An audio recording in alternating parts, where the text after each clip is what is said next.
Շնորհակալ եմ պարոն Աշոտյան խոսքի համար։ Ես շատ հակիրճ կփորձեմ ներկայացնել Չինաստանի կարևոր դերակատարությունը մեկ գոտի մեկ ճանապարհ նախագծում եւ ընդհանուր տարածաշրջանային բոլոր հարցերում որպես խաղաղության օրակարգ ապահովող գերտերություն, ինչպես նաեւ կներկայացնեմ շատ հակիրճ, թե ինչպիսի կարևորագույն համաձայնագրերի շրջանակում են կարողացել դառնալ գոտի եւ ճանապարհ մեգանախագծի անդամ եւ ինչ հնարավորություն է սա մեզ ընձեռելու։ 2013 թվականից նախագահ Սին Ցզինփինի նախաձեռնությամբ սկիզբ դրվեց մարդկության ընդհանուր ճակատագրի համայնքի կառուցմանը մեկ գոտի մեկ ճանապարհ մեգանախագծի շրջանակում, որի առաքելությունն է երկրների միջև արդարության եւ համագործակցության հաստատումը փոխարեն ով ուժեղ է, նա ճիշտ է սկզբունքի։ Ոչ մի երկիր չի կարող իր համար բացարձակ անվտանգություն ապահովել միայն սեփական ջանքերով եւ ոչ մի երկիր չի կարող կայունության հասնել այլ երկրների անկայունության հաշվին։ Ջունգլիների օրենքը թույլերին թողնում է ուժեղների ողորմածությանը։ Սա չի կարող երկրների միջև հարաբերությունները բարելավելու միջոց լինել։ Նրանք, ովքեր մեծամտորեն ուժ են կիրառում քար բարձրացնելով թույլերի վրա, ի վերջո կտեսնեն, որ այդ քարը ընկնում է հենց նրանց ոտքերին։ Պատմությունը հայելի է։ Աշխարհը կարող է խուսափել անցյալի ողբերգությունից,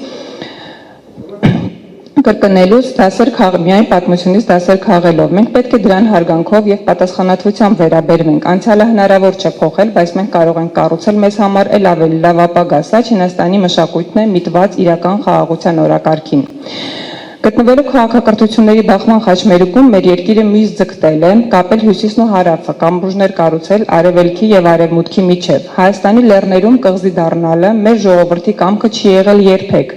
Որպես ՀԱՊԿ եւ ԵԱՏՄ անդամ մենք միաժամանակ կարողացանք շահագրգիռ մասնակցություն ապահովել չինական գոտի եւ ճանապարհ մեգանախագծին, մյուս կողմից առողջ հարաբերություններ կառուցել արևմուտքի հետ, երբեք չհակադրելով դրանք այլ գերտերությունների շահերին։ Հատվածը սա Ժենմին Ժիբաու թերթում տպագրված Հայաստանի Հանրապետության 3-րդ նախագահ Սերժ Սարգսյանի հոդվածից։ 2015 թվականին, խնդրեմ ուշադրություն դարձնել, որ 2013 թվականին, երբ որ Չինաստանում տեղի ունեցան ընտրություններ եւ նախագահ ընտրվեց Սին Ցզինփինը, անմիջապես ընտրություններից 2 տարի հետո Հայաստանի Հանրապետության 3-րդ նախագահ Սերժ Սարգսյանը Չինաստան կատարած այցի շրջանակում Չինաստանի Հանրապետության նախագահ Սին Ցզինփինի հետ ստորագրեցին համատեղ հռչակագիր Հայաստանի Հանրապետության եւ Չինաստանի Ժողովրդական Հանրապետության միջև բարեկամական հարաբերությունների խորացման եւ զարգացման մասին, որին 2015 թվականին հետևեց ՇՀԿ անդամ պետությունների ղեկավարների գագաթնաժողովին Սերժ Սարգսյանի մասնակցությունը եւ ելույթը եւ այդ ելույթի եւ մասնակցության շնորհիվ Հայաստանի Հանրապետությանը շնորհվեց ՇՀԿ երկխոսության գործընկերոջ կարգավիճակ, որն էլ ամրապնդվեց եւ ամրագրվեց 2016 թվականին Չինաստանի մայրաքաղաք Պեկինում ՇՀԿ երկխոսության գործընկերոջ կարգավիճակի հուշագրի ստորագրմամբ։ Դրանից հետո Հայաստանի Հանրապետությունը հայտ ներկայացրեց գոտի եւ ճանապարհ մեգանախագծի անդամակցությանը։ Ես ցանկանում եմ նաև նշել, որ այս բոլոր բանակցությունների եւ ձեռքբերումների ընթացքում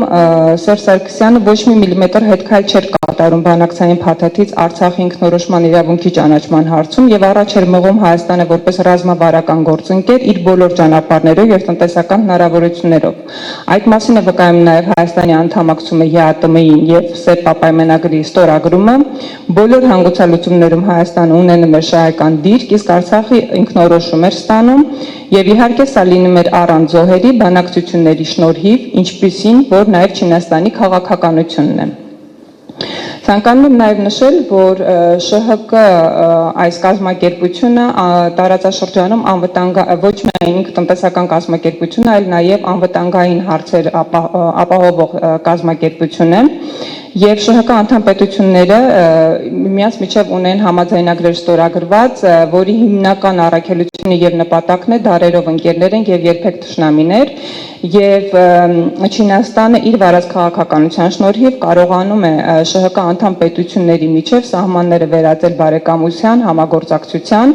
եւ գոտի եւ ճանապարհ այս մեգանախագիծը, որը սկիզբ է առնում Չինաստանից, անցնելով ՇՀԿ անդամ պետությունների տարածքներով, արդեն կազմում է շուրջ 14000 կիլոմետր, կատարվել են 110,000 միջազգային երկաթուղային բեռնափոխադրումներ եւ առևտրային կուտակային ծավալը Չինաստանի եւ ՇՀԿ անդամ պետությունների միջև կազմում է $2.3 տրիլիոն։ 2025 թվականի սեպտեմբերի 1-ին Չինաստանում ՇՀԿ անդամ բոլոր պետությունները ստորագրեցին Թիանձինի հռչակագիրը եւ հիմք դրեցին ֆաշիզմի դեմ համատեղ պայքարին։ Սա Չինաստանի որդեգրած քաղաքականությունն է ապահովել գոտի եւ ճանապարհ մեգանախագծի միջոցով իրական խաղաղություն ամբողջ աշխարհում։ Պայքարելով ֆաշիզմի դեմ եւ լինելով իրական խաղաղության ջատագով եւ իրականացնող Չինաստանը շատ լավ հասկանում է նաեւ Հարավային Կովկասի աշխարհաքաղաքական իրողությունները եւ կասկածից վեր է, որ Պեկինը շահագրգռված է մեր տարածաշրջանում խաղաղությանն ու զարգացմանը միտված միջազգային նախագծեր իրականացնելուն, որոնք ուղղված չեն Հայաստանի մեկուսացմանը։ Այս առումով չափազանց կարևոր է Հյուսիս-Հարավ ծրագրի շրջանակներում Հայաստանի եւ Չինաստանի միջև համագործակցության հարուստ փորձը, որը պետք է խթան դառնա մեր տարածաշրջանում տրանսպորտային կապերի ամրապնդման, Չինաստանի ջանքերին նոր թափ հաղորդելու համար։ Հայաստանը պետք է վերադառնա մեկ գոտի մեկ ճանապարհ նախաձեռնություն, վերածվելով նաեւ տարածաշրջանում անշրջելի խաղաղության հաստատման հիմնաքարի։ Հայաստանը երբ դառնա մեկ ճանապարհ մեկ գոտի լիարժեք մեգանախագծի մաս, աշխարհագրական դիրքի շնորհիվ հնարավոր կդարձնեն նաև Պարսից ծոց Սևծով հյուսիս-հարավ տրանսպորտային հաղորդակցությունները, որոնք կլինեն տնտեսապես առավել մատչելի եւ կապահովեն տարածաշրջանային անվտանգությունը։ Ինչպես արդեն պարոն Մինասյանը նշեց, այս մեգածրագրի շրջանակում ամենակարևոր հատվածը այս պահին կազմում է Հայաստան-Իրան ուրեմն նոր երկաթգծի կառուցումը, որը պետք է ապահովի եւ Իրանի տարածաշրջանով դուրս գալով միանալով գոտի եւ ճանապարհ մեգանախագծին Չինաստանից Իրանի տարածքով եւ Հայաստանի միջոցով բեռների արտահանմանը դեպի Եվրոպա։ Հայաստանի տարածքով այս մեգածրագրի շրջանակում արտահանումը եւ կապը Չինաստանի եւ Եվրոպայի միջև շատ առավել մատչելի է Չինաստանի եւ ՇՀԿ անդամ պետությունների համար, քանի որ ամբողջությամբ ցամաքային ճանապարհներ է ապահովում, ծովային ճանապարհներից զուրկ է եւ առավել տնտեսապես արդյունավետ է, ինչպես նաեւ առավել անվտանգ է։ Հայաստանը դառնալով այս գոտի եւ ճանապարհ մեգանախագծի լիարժեք անդամ կարողանում է նաեւ տարածաշրջանում իր կապը չխզել հյուսիս-հարավ ճանապարհի միջոցով նաեւ Իրանի հետ, որը որ շատ կարեւոր եւ ռազմավարական նշանակություն ունի Հայաստանի համար, ինչպես նաեւ Ռուսաստանի Դաշնության հետ եւ ձեռք բերելով նոր տնտեսական համագործակցության կապեր եւ նոր ճանապարհային հնարավորություններ Չինաստանի հետ կարողանում է նաև դրանով զարգացնել տնտեսությունը։ Եվ վերջում կարող եմ հավելել, որ Հայաստան-Իրան այս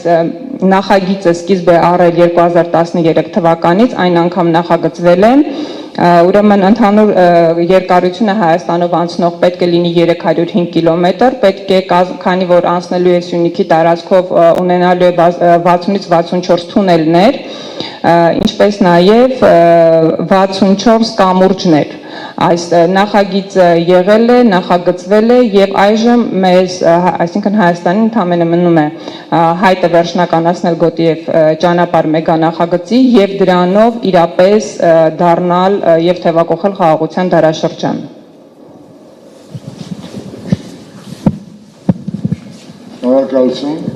Շնորհակալություն Տիկին Մալխասյան եւ մեր վերջին զեկուցողը պարոն Արտակ Զաքարյան, ՀԿ ԳՄ անդամ, խնդրեմ պարոն Զաքարյան։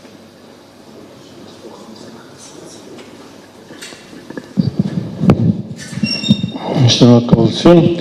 հարգելի լրատվամիջոցների ներկայացուցիչներ, իմ գործընկերները մանրամասն ներկայացրեցին բոլոր այն հնարավոր հանգույցները, միջազգային տրանսպորտային ուղիները, որոնք որ այսօր մեծ տարածաշրջանում գոյություն ունեն, Չինաստանից մինչև Եվրոպա եւ Հայաստանի ներսում եւ Հայաստանի շուրջ դրա հնարավոր կառուցվածքը, այսինքն ամբողջ այդ